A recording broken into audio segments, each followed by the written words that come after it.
Oke teman-teman ya, Bismillahirrahmanirrahim. Assalamualaikum warahmatullahi wabarakatuh. Di video kali ini kita akan membahas bagaimana memanage firewall menggunakan webmin. Oke, langsung saja teman-teman login ke webmin teman-teman, masukkan user dan passwordnya, lalu pilih ke bagian networking, lalu firewall. Nah, di sini teman-teman bisa pilih zona yang ada di server teman-teman, zona default teman-teman apa gitu. Kalau saya kan defaultnya public, jadi saya klik default. Atau teman-teman juga bisa add zone ya. Teman-teman bisa add zone, masukkan nama zona mungkin uh, misalkan apa ya?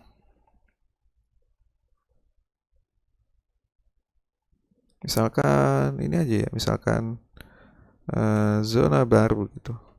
Nah, lalu allow port and service-nya misalkan mau apa? Atau copy dari zona yang sudah ada, atau non dulu, tidak usah diisi. Gitu. Atau SSH, IDEN, and webmin only, webmin and hack port, point used for virtual hosting, dan lain sebagainya. Zona baru teman-teman bisa create. Nah, ini saya buat sudah, tapi belum ada service yang ditambahkan. Nah, ini zona baru. Nah, kan? Nah, dari zona baru ini teman-teman bisa menambahkan service atau port forward atau port yang ingin diperbolehkan lewat ya. Misalkan saya tambahkan allowed port, misalkan gitu ya, ke zona single port, misalkan port berapa, kita tulis aja misalkan asal dulu ya, 6000 misalkan. 6000, jangan lupa protokolnya apa, TCP, misalkan ini saya buat TCP, create. Nah, di sini udah terlihat yang boleh lewat di zona baru ini, di zone dengan nama zona baru ini, yang boleh lewat portnya hanya port 6000. Nah, ini salah satu contoh ya. Jadi teman-teman gampang kok, tinggal klik di sini untuk buat port yang diperbolehkan lewat, service, atau membuat port forward ya. Sangat mudah sekali ya. Nah, lalu kita akan pindah lagi ke public ya, ke default, ke zona default. Oke, kita pindah ke zona default. Nah, di sini udah ada saya buat ya, sebelumnya default, cockpit default, SSH default. Nah, port 10.000, portnya webmin udah saya buatkan. Nah, di sini teman-teman bisa membuat atau mengallow service ataupun port di zona public teman-teman atau zona default. Saat ini saya publicnya yang jadi default ya. Atau juga bisa delete selected rule-nya, tinggal klik delete selected rule. Dan jangan lupa apply-nya ke interface yang terdeteksi ya. Di sini interface name saya INS 160. Lalu jangan lupa apply configuration setelah melakukan perubahan. Apply configuration setelah melakukan perubahan, atau mau stop firewall-nya lewat webmin dan lain sebagainya. Jadi ini kan bisa diedit juga.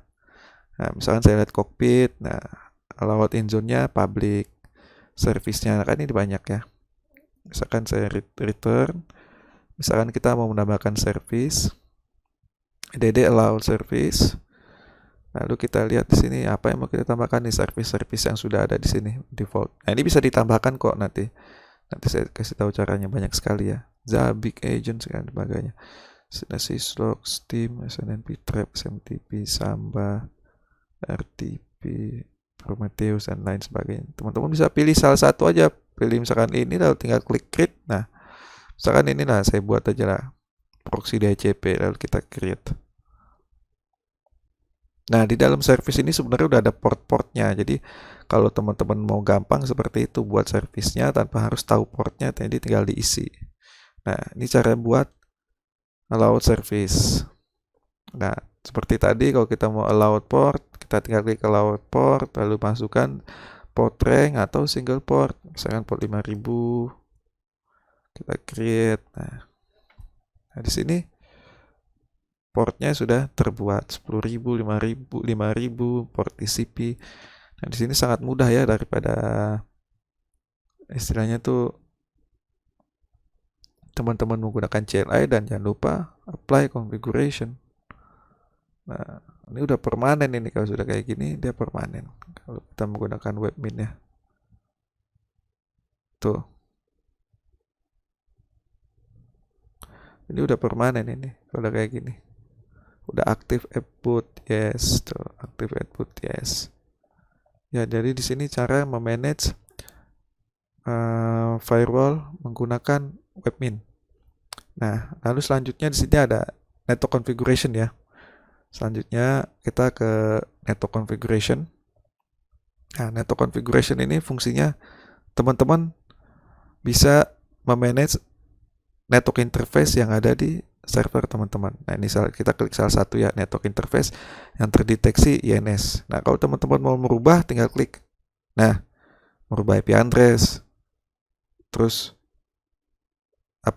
tipenya, static atau DHCP, broadcastnya, netmax, IPv6-nya, atau mau di disable IPv6-nya, MTU-nya, gitu kan, virtual interface-nya kalau ada.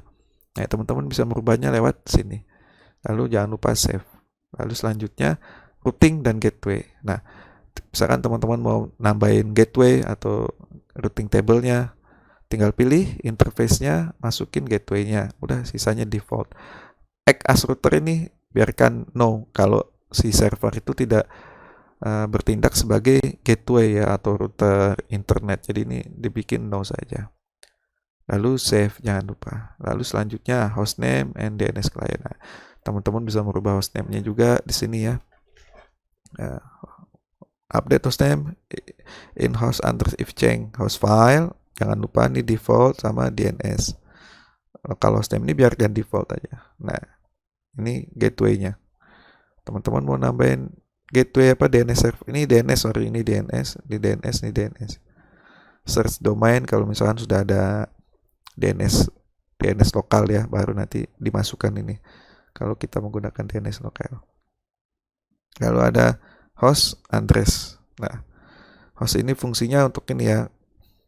Kalau teman-teman nggak punya istilahnya tuh lokal DNS, terus biar teman-teman itu bisa nge-reach server teman-teman yang lain menggunakan hostname, harus dimasukkan di host address ini. Jadi istilahnya kalau di Windows itu di host juga sih, namanya juga host ya. Namanya juga host. Nah, kalau di Linux ya di TC host. Jadi tanpa menggunakan DNS server pun teman-teman bisa ngeping berdasarkan hostname. Bisa SSH menggunakan hostname tanpa menggunakan IP address. Tapi dengan catatan, setiap server target itu dimasukkan di hostnya ini. Nih, add new host. Harus kasih IP address berapa, terus hostname-nya apa, dimasukin ke situ. Nah, lalu nanti setelah dimasukin, nanti kan dia ada di sini, teman-teman coba ping nanti dari server Linux-nya, ping hostname-nya, nggak usah ping IP address-nya. Nah, itu secara default harusnya nanti bisa. Karena itulah fungsi host address. Jadi mengakali lah seakan-akan punya DNS, padahal nggak punya DNS server. Tapi agak repotnya kalau banyak. Kalau servernya banyak, ratusan ribuan ya pusing. Tapi kalau servernya cuma 5-10 biji ya nggak masalah gitu kan. Sedikit tinggal masukin aja di host address ya. Satu-satu diketik. Oke, sampai saat ini sudah cukup ya yang kita bahas, yaitu networking dan juga beserta firewallnya. Untuk video kali ini cukup sampai saat ini cukup ini saja. Sepertinya udah cukup ya pembahasan firewall di cara memanage firewall di tadi sudah, lalu cara memanage network configuration untuk yang lain ini nanti ya di tutorial selanjutnya karena banyak sekali fitur-fitur dari si webmin itu sendiri ya. Jadi kalau dibahas ya harus satu-satu. Nah, ini untuk konfigurasi SSH. Oke nih, saya sedikit masukin ya tentang SSH. Ini autentikasinya, konfigurasi autentikasinya, permit login with empty password, no. Password yes. Lalu login root boleh login nggak gitu.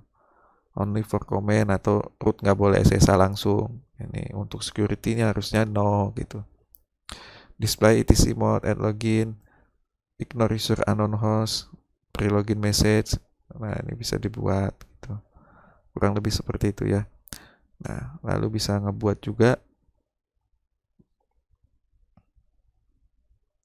Lalu bisa dibuat juga networkingnya yang listen address yang boleh masuk, lalu access control sama only allow user, siapa aja yang boleh, selain itu deny atau only allow member of group, member of group SSH saja yang boleh masuk. Nah itu keamanan juga, jadi user selain yang nggak ada di grup itu nggak bisa gitu, kurang lebih seperti itu ya. Ini bagus, jadi user tertentu saja atau grup tertentu saja, deny user, deny group.